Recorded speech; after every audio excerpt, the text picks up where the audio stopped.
Most women have never been taught by their parents, their fathers particularly.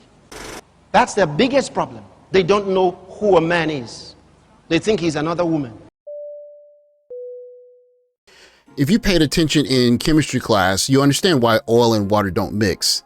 Technically speaking, they don't mix because oil is hydrophobic and water is hydro, so they don't mix on just simple terms. There's a term that draws the same kind of ire when we talk about it in modern dating, and this is that word, submission. It brings all kind of angst into the conversation like this. I will give you the most amazing man. He will tap into all your needs. He will make sure you are protected, never cheat on you. All you need to do is be submissive to him. 90% of women will sign up right away. The Bible says you should be submissive to a God-fearing man. So if a man is God-fearing, no adultery, no domestic violence, none of that, right? Like a God-fearing man, of course you submit to that man. Am I submitting to Pookie down the street so he can lead me to hell? No. If a man leads properly, a woman submits naturally. The problem is y'all get mad when your woman doesn't follow you, but you're leading her down a path of destruction. And I feel like men who have issues with women not submitting to them are the ones who do not show any real leadership qualities. Independent women do submit to men. You just have to actually be a man. These men call women masculine because they don't want to be held accountable for not being man enough for them. The conversation about submission is a very interesting one, and I think it correlates to oil and water, and I'll get to that. But if you know your science, you understand that water is polar, so it's just not going to dissolve something non-polar like a lipid. And just like lipids will not dissolve in water, submission has a difficulty in an environment like this. When you remember how good his sex felt. Preference for wanting a woman who's less experienced comes from patriarchy. It comes from women, historically being policed through their sexuality. When his sex so good, you start to wonder how many females he gave that goodish to before you. I dated a guy who told me if she slept with more than 3 people, she's not wifey. I was like, what? I'm definitely not wifey. I slept with like 60 people, and he was like, what? He was so mortified. But I was like, I'm single and hot. So how can you have stable, traditional, submissive relationships in an environment that encourages and fans the flames of free love and free sex? Do you know the meaning of husband? No, I think some of you don't know. You think husband means the male partner in a marriage. Husband does not mean the male partner in a marriage. Husband means master. I'm going to use a new tube of toothpaste as an analogy. When you get a new tube of toothpaste, it's smooth, no one has used it, and ideally, if you're using the toothpaste in a way in which you're taking care of it, you're going to squeeze from the bottom and you're going to slowly make sure that you get all of the toothpaste out. In this analogy, if ladies are dating men that are worthy of being submissive to, those men are going to treat them a certain way. And so even if a woman may be with 2 or 3 partners, if she's with partners who show her a dignified way of being with her, there will be emotional damage for sure, but she'll get used to the fact that a man who moves in a certain way is going to act a certain way. On the other end of the spectrum, what if someone gets a tube of toothpaste and they don't care about that last bit of toothpaste and they just start squeezing from the middle? Then you get a tube of toothpaste that's bent all up and you can't smooth it back out again. And so when I think about the dating culture that we have, I see that as a potential analogy. Why? Because they don't agree with God's definitions. They have theirs. They say they believe they're equal partners. He made the woman because of the man. That's why he made the woman. So what happens when you have a free love culture where young ladies are essentially submitting to guys if they're having unprotected relations, or better yet, fully submitting if they're having a child for the man? What happens to those women when they meet men who are proper men that are worthy of submission? Well, they see submission as an evil word because the guys that they were with, or the guys, should I say, that they submitted to earlier, treated them like a tube of toothpaste where they squeezed the middle and they got the best out of that young lady without any kind of quote unquote godly commitment. And they think that that's how all guys will do it. And that's a byproduct of free sex culture. Independent women do submit to men. You just have to actually be a man. You see, in a marriage, you have the man who is the head of that union. And because he's the head of that union, it is important to understand him. Now, you think he's the one that needs to understand his wife. That is where you're wrong. He will. But until you know who you have married, the man that you came, it's like working for somebody and not knowing what he wants. It's like serving somebody and not knowing what he wants. When you say that you're marrying a man, you are coming under his authority.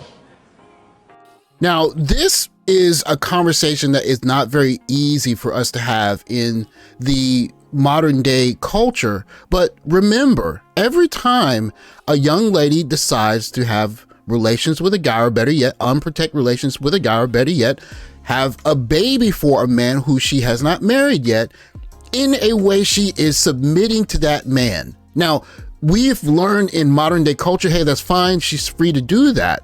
But subconsciously, there is submission there. And what the problem becomes is that when that submission is to the wrong person, or to a person who has no intentions of wanting her to even submit in the first place, you get oil and water. So with like 60 people, and he was like, what? He was so mortified. But I was like, I'm single and hot, and I suck.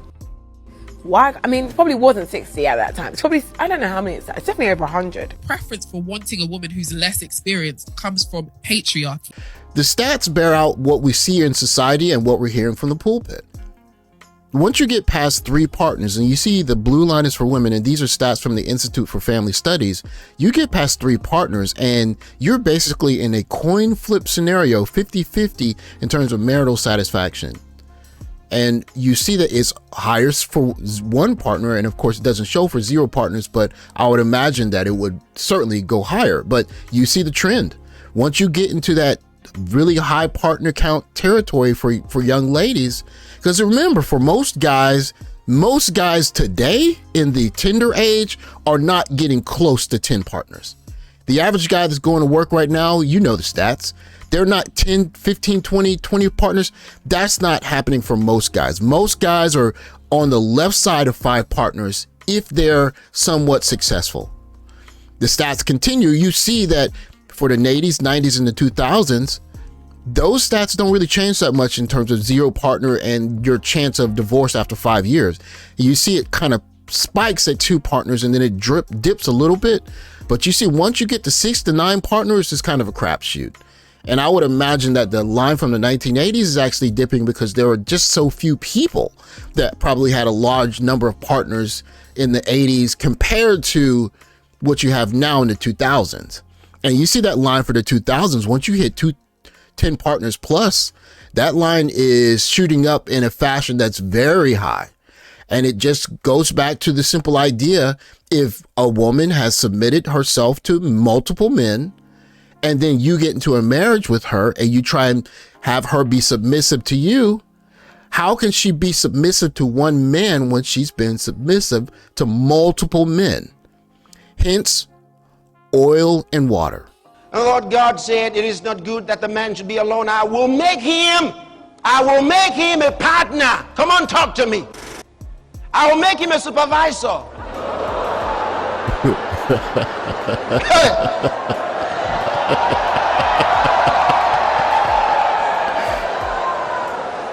No, the way some people are. I mean, you see the man's going and the woman is right behind, like he's a supervisor. He didn't say, I'll make him a supervisor.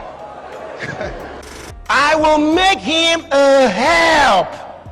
I'll make him a help. The Hebrew word is Asa. It means help. a help meet for him, a help qualified for him, a help.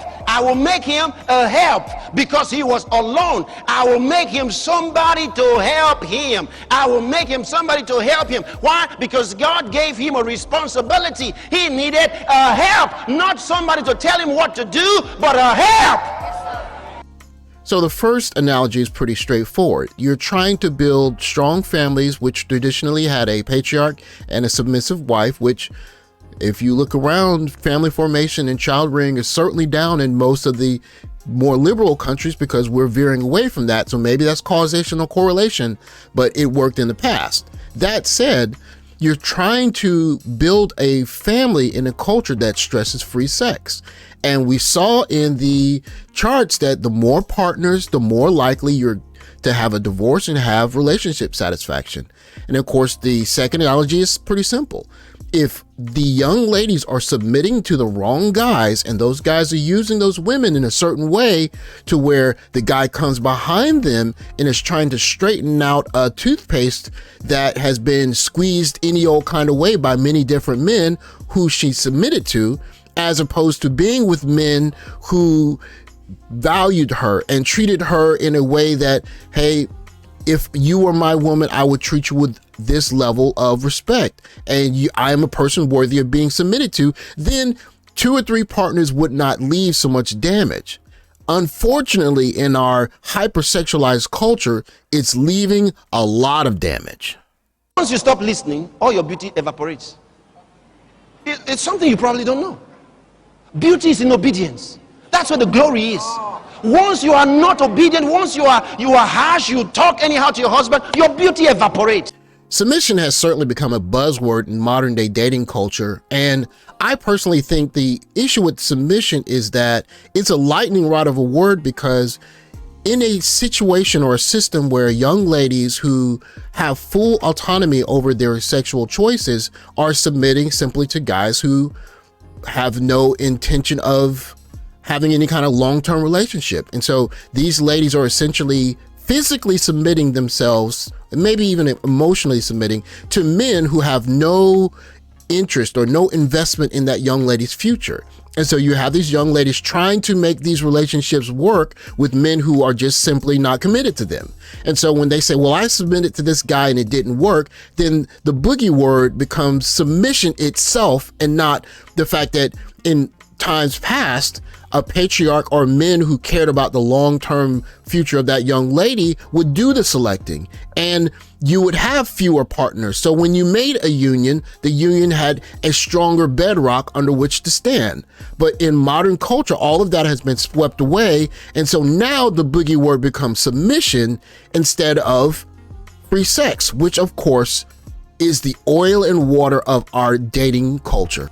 A man loves the one he serves and the one that serves him. He fights the one that is at the level with him.